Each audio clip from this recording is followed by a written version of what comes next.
दोस्तों, जहां एक तरफ मुसलमानों में जुमे के दिन को और ईसाइयों में इतवार के दिन को मुकद्दस यानी कि पवित्र माना जाता है, तो वहीं इसके उलट यहूदी लोगों में हफ्ते के दिन को मुकद्दस माना जाता है। हफ्ते के दिन को यौम सबत कहा जाता है, जबकि आम तौर पर यहूदी लोग इसको सबात कहकर ही पुकारते हैं। दोस्तों, यहूदी लोग इस दिन की शुरुआत मोमबत्तियां जलाकर करते हैं, जबकि उसके बाद शराब और रोटी जैसी चीज़ों पर अपनी पवित्र कलमात पढ़ते हैं, यानी कि पाकीज़ा चीज़ें पढ़ते हैं, और फिर इनको पढ़ने के बाद ही इनको खाए या फिर पिया जाता है। हालांकि दोस्तों, हफ्ते के दिन से जुड़ा एक और भी दिलचस्प वाक़या पाया जाता है कि जो जहां एक तरफ यहूदियों में तो थोड़ा कंट्रोवर्शियल माना जाता है, मतलब इसके सच्चे होने या ना होने पर यहूदी लोग आपस में एग्री नहीं करते हैं, मगर दूसरी तरफ इस्लाम में तो इस वाक़ये का जिक्र कुरान जैसी किताब में भी मौजूद है कि जिसको इस्लाम में सबसे पवित्र और सबसे मुकद्दस किताब माना जाता है। इस वाक़ये के मुताबिक किसी दौर में खुदा की तरफ से यहूदियों के लिए हफ्ते का दिन मुकद्दस यानी कि पवित्र करार दिया गया था। उनको इस दिन व्यापार वगैरह करने से या फिर मछली पकड़ने से मना किया गया था।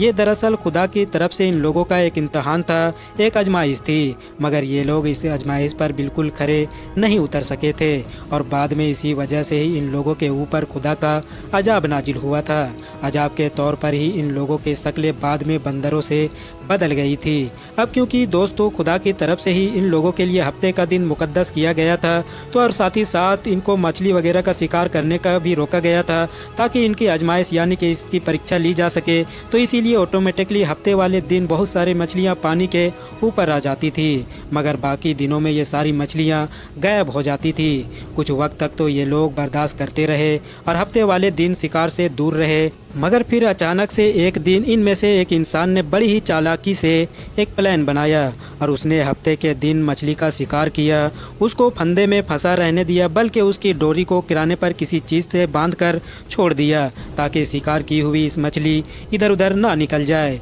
मतलब उस इंसान ने मछली को तो हफ्ते के दिन ही पकड़ लिया था, मगर उसको पानी से नहीं निकाला था। जैसे ही अगला दिन यानी कि एतवार का दिन शुरू हुआ, उसने वो मछली निकाली और निकाल कर खा गया। लोगों ने जब मछली की खुशबू को महसूस किया तो उससे पूछा कि आखिर तुम्हारे पास ये मछली कहाँ से आई। उसने तमाम लोगों को यही बताया कि उसने तो ये मछली इतवार के दिन निकाली है। उसके बाद इस आदमी की इस हरकत को देखने के बाद कुछ और लोगों ने भी यही काम करना शुरू कर दिया और यही बहाना बनाकर अब हफ्ते के दिन मछलियाँ पकड़ना शुरू कर दिया। धीरे धीरे कुछ लोगों ने तो अब वहाँ दरिया के पास ही कुछ गहरे गहरे और बड़े बड़े गड्ढे खोदना शुरू कर दिए, ताकि हफ्ते वाले दिन जैसे ही मछलियाँ उसमें आ जाया करती थी तो फ़ौरन उन गड्ढों को बंद कर दिया करते थे और फिर एतवार वाले दिन पानी के उन गड्ढों में कैद उन सारी मछलियों को निकाल लाया करते थे और उनको खा जाया करते थे। धीरे धीरे इस पूरे मैटर को लेकर यहूदियों में झगड़ा होना शुरू हुआ और फिर 3 ग्रुप बन गए। पहला ग्रुप वो कि जो इन हीले और बहानों को सपोर्ट किया करता था, यानी वो खुदा की आजमाइश में बहानेबाजी ढूंढकर अपना काम निकाल लिया करता था और हफ्ते के दिन मछलियों को कैद करता और फिर इतवार के दिन पानी से उनको बाहर निकाल कर खा जाया करता था। जबकि दूसरा ग्रुप वो था कि जो पूरी तरीके से इन सारी चीज़ों को गलत माना करता था, बल्कि उन लोगों को रोका भी करता था कि जो इस तरह की हरकतें किया करते थे। तीसरा ग्रुप वो था कि जो खुद तो शिकार नहीं किया करता था, मगर उन लोगों को भी नहीं टोका करता था कि जो ऐसा किया करते थे, बल्कि ये तीसरा ग्रुप तो उस दूसरे ग्रुप को तो समझाया करता था कि जो अक्सर इन लोगों को शिकार करने से रोका करते थे। ये तीसरा वाला ग्रुप दूसरे वाले ग्रुप से अक्सर कहा करता था कि आखिर तुम पहले वाले ग्रुप को क्यों समझाने की कोशिश कर रहे हो, बावजूद इसके कि तुम्हें पता है ये सब बहुत जल्द ही खुदा के अजाब का शिकार हो जाएंगे, क्योंकि ये तो खुदा की नाफरमानी कर रहे हैं। कुछ वक्त तक तो ये मामला ऐसे ही चलता रहा, मगर जब हालात और ज़्यादा बिगड़ना शुरू हुए तो जो नेक जमात थी उसने बुरी जमात का बैकआउट कर दिया। मतलब जो लोग शिकार वगैरह किया करते थे हफ्ते का दिन का, उनका बैकआउट कर दिया और साथ ही साथ अपने और उनके बीच में एक बड़ी सी दीवार